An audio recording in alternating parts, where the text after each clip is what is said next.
হিজাব খোলা বা হিজাব কার মুখে আছে একটু খোলো তো, এই ঘটনা থেকে শুরু হয়ে এখানে 2-3টা মোটরসাইকেল ভাঙচুর হলো। আবার বাড়ির ভিতরে কিছু ইট পাটকেল মারলো, বাড়ির ভিতরেও দেখলাম 2টা মোটরসাইকেল।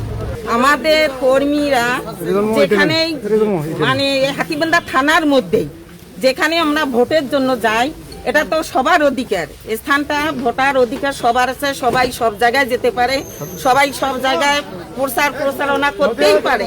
তাহলে আমরা তো কারোর সাথে যুদ্ধ করতে জানি না, লড়াই করতে জানি না, কাউকে আমরা বাধা দেই না। আমরা চাই নিশ্চিত সবাই চাই, আমরা চাই যে সেখানে গিয়ে আমরা শান্তভাবে ভোট চাবো, কারোর সাথে আমরা ঝগড়া বিবাদ করবো না।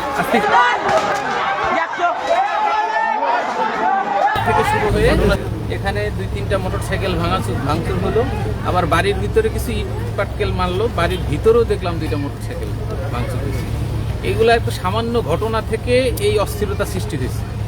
আমরা অলরেডি পুলিশ সুপার মহোদয় এখানে আসছেন, আমরা আসছি, আমরা এটা সর্বোচ্চ আইনের যতটুকু করণীয় সেগুলো করার জন্য তদন্ত করে আমরা এটার ব্যবস্থা। আজকে একটা যে ঘটনা, এটাই নির্বাচন প্রচেষ্টায় নষ্ট। আমার কথা হলো যে আমরা সম্পূর্ণ শতভাগ নিরপেক্ষভাবে আমরা এই ঘটনার তদন্ত করব। যার যতটুকু অপরাধ তার ততটুকু দায়িত্ব নিতে হবে, আমরা এটা এনশিওর করবো। এবং আমরা আপনাদের মাধ্যমে এই এলাকাবাসীকে এটাই আশ্বস্ত করতে চাই, পুলিশ